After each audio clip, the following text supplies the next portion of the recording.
राम राम राम राम राम राम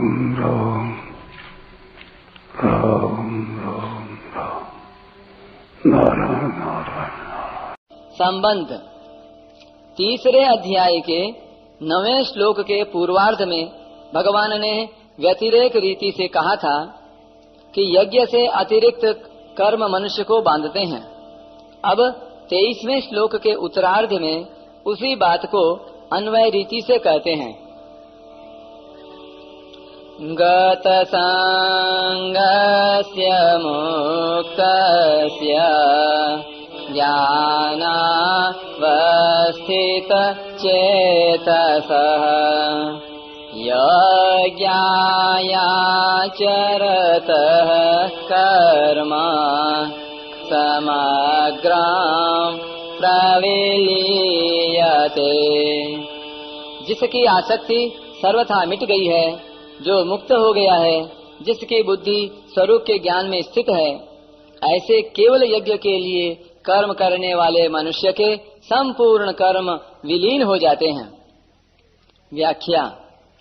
कर्मयोगी के संपूर्ण कर्मों के विलीन होने की बात गीता भर में केवल इसी श्लोक में आई है, इसलिए यह कर्मयोग का मुख्य श्लोक है। इसी प्रकार चौथे अध्याय का 36वां श्लोक ज्ञान योग का और 18वें अध्याय का 66वां श्लोक भक्ति योग का मुख्य श्लोक है। गत संगस्य क्रियाओं का, पदार्थों का, घटनाओं का, परिस्थितियों का, व्यक्तियों का जो संग है, इनके साथ जो हृदय से लगाव है, वही वास्तव में बांधने वाला अर्थात जन्म मरण देने वाला है। स्वार्थ भाव को छोड़कर केवल लोगों के हित के लिए लोक संग्रहार्थ कर्म करते रहने से कर्मयोगी क्रियाओं, पदार्थों आदि से असंग हो जाता है, अर्थात उसकी आसक्ति सर्वथा मिट जाती है। वास्तव में मनुष्य स्वरूप से असंग ही है। असंगो ही अयम पुरुषः, किंतु असंग होते हुए भी यह शरीर, इंद्रियां, मन, बुद्धि, पदार्थ, परिस्थिति, व्यक्ति आदि से संबंध मानकर सुख की इच्छा से उनमें आबद्ध हो जाता है। मेरी मन चाही हो अर्थात जो मैं चाहता हूँ वही हो और जो मैं नहीं चाहता वह नहीं हो, ऐसा भाव जब तक रहता है तब तक यह संग बढ़ ही रहता है। वास्तव में होता वही है जो होने वाला है। जो होने वाला है उसे चाहे या न चाहे वह होगा ही, और जो नहीं होने वाला है उसे चाहे या न चाहे वह नहीं होगा।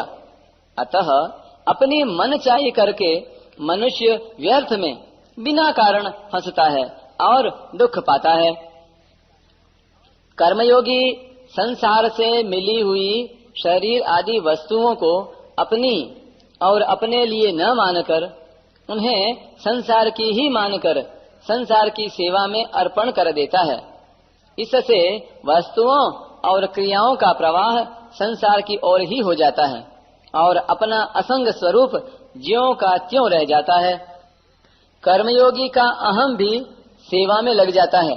तात्पर्य यह है कि उसके भीतर मैं सेवक हूँ यह भाव भी नहीं रहता। यह भाव तो मनुष्य को सेवक पने के अभिमान से बांध देता है। सेवक पने का अभिमान तभी होता है जब सेवा सामग्री के साथ अपनापन होता है। सेवा की वस्तु उसी की थी, उसी को दे दी तो सेवा क्या हुई? हम तो उससे उऋण हुए। इसलिए सेवक न रहे, केवल सेवा रह जाए। यह भाव रहे कि सेवा के बदले में धन, मान, बड़ाई, पद, अधिकार आदि कुछ भी लेना नहीं है, क्योंकि उस पर हमारा हक ही नहीं लगता। उसे स्वीकार करना तो अनधिकार चेष्टा है। लोग मेरे को सेवक कहें ऐसा भाव भी न रहे, और यदि वे कहें तो उसमें राजी भी न हो। इस प्रकार संसार की वस्तुओं को संसार की सेवा में सर्वथा लगा देने से अंतःकरण में एक प्रसन्नता होती है। उस प्रसन्नता का भी भोग न किया जाए तो स्वतः सिद्ध असंगता का अनुभव हो जाता है।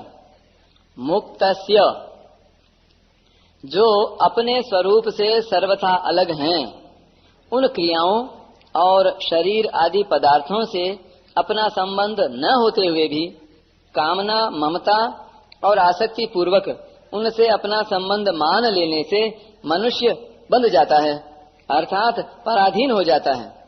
कर्मयोग का अनुष्ठान करने से जब माना हुआ अवास्तविक संबंध मिट जाता है, तब कर्मयोगी सर्वथा असंग हो जाता है। असंग होते ही वह सर्वथा मुक्त हो जाता है, अर्थात स्वाधीन हो जाता है।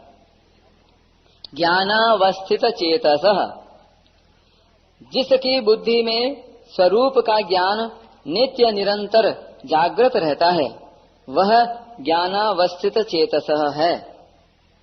स्वरूप ज्ञान होते ही उसकी स्वरूप में स्थिति हो जाती है, जो वास्तव में पहले से ही थी।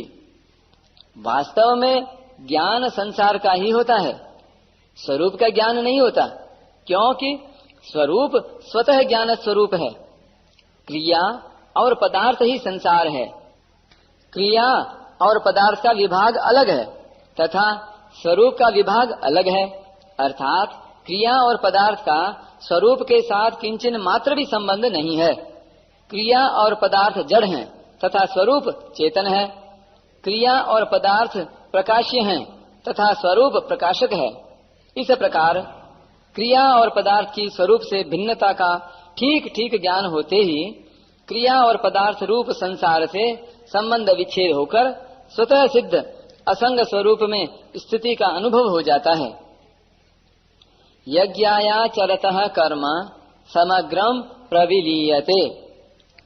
कर्म में अकर्म देखने का ही एक प्रकार है यज्ञार्थ कर्म, अर्थात यज्ञ के लिए कर्म करना। निस्वार्थ भाव से केवल दूसरों के हित के लिए कर्म करना यज्ञ है। जो यज्ञ के लिए ही संपूर्ण कर्म करता है, वह कर्म बंधन से मुक्त हो जाता है, और जो यज्ञ के लिए कर्म नहीं करता, अर्थात अपने लिए कर्म करता है, वह कर्मों से बंध जाता है। यज्ञार्थात कर्मणोऽन्यत्र लोकोऽयं कर्म बंधनः।